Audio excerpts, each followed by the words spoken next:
Most doctors don't have an income problem, they have a money problem. And I know this sounds harsh, but I've seen doctors earning 60,000, 80,000 and even 150,000 a month who are still stressed about their money. They're still living month to month and they are still feeling stuck. So today I want to break down exactly why that happens and more importantly, how to avoid it.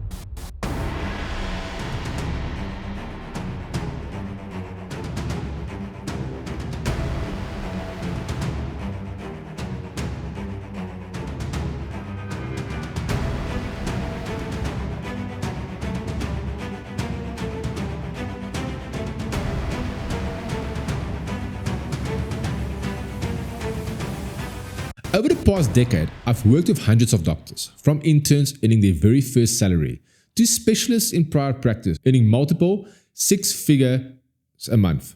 And what's interesting is this: the financial problems don't disappear as the income increases, they just get bigger. And the reason for this, based on my observation, is because if you don't fix your habits early, you will simply carry them into a higher income bracket. Let's start with the biggest mistake I see doctors make when their income increases, namely the lifestyle inflation creep. Here's exactly what happens. You go from being a broke student that just graduated from medical school to suddenly earning 50,000 a month as an intern. In your mind, that feels like a lot of money, right? So naturally, many young doctors tend to upgrade their lifestyle as soon as they start earning that first paycheck. Let me give you a real life example. You buy a car that costs you anything between 80,000 to 12,000 per month.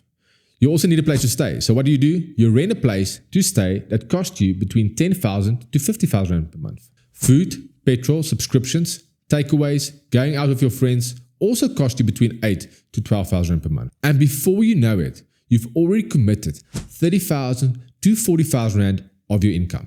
And you haven't even started saving or investing yet. Now let's fast forward this 3 to 5 years later. You are done with community service, either working as a medical officer, you are now a registrar, or even a locum doctor practicing in private. You are at this stage earning anything between 80,000 to 100,000 Rand per month after tax. But instead of building wealth, you upgrade again.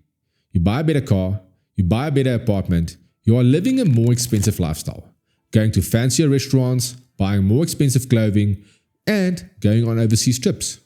By doing this, all of your expenses rise with your income. So your financial position doesn't actually improve.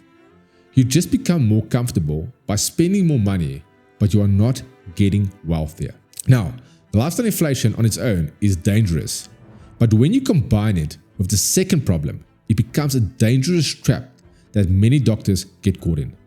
This brings me to the second reason doctors stay broke, namely the debt trap, and specifically lifestyle debt. Let me break this down with a simple scenario.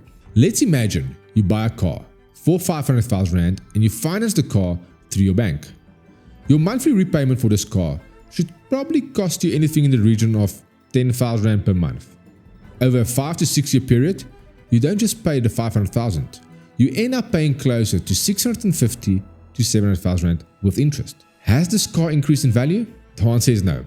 The car is actually worth less every single year because most vehicles are depreciating in value. So what you've essentially done is this: you used future income to pay for something that is losing value.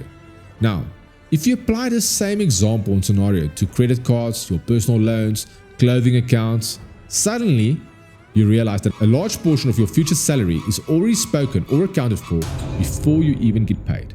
And this is exactly where most doctors feel stuck. The third mistake, and this one is huge, this is called delaying to invest. When I meet with young doctors, many of them tell me, Werner, I will start investing later when I earn more money. Now the big question is, what does more money mean? What is more money? Let me show you why this is dangerous. Let's take two examples, two doctors. Dr. A starts investing 3,000 Rand per month at the age of 25.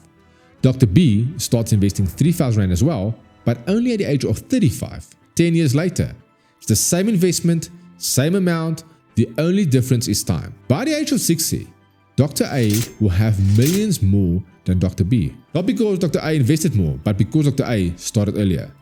That's the power of compound growth.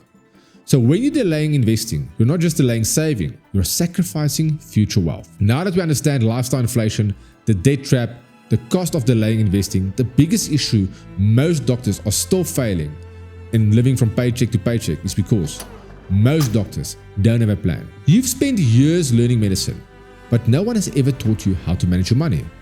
So what happens? You make decisions based on what feels right. You even copy what your friends and colleagues are doing, or just you decide to figure it out as you go. But the reality is, unfortunately, money doesn't work like that. If you don't have a clear plan, you will drift financially.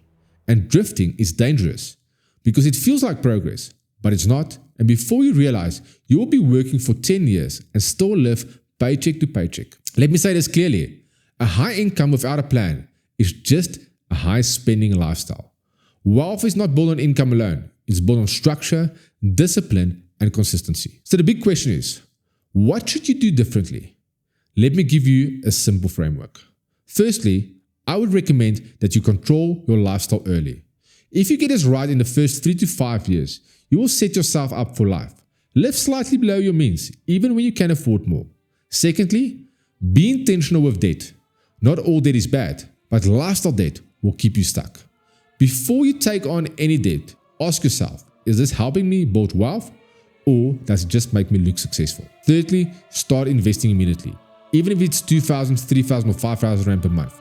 Start now, because the time in the market is more important than timing the market. Lastly, build a proper financial structure.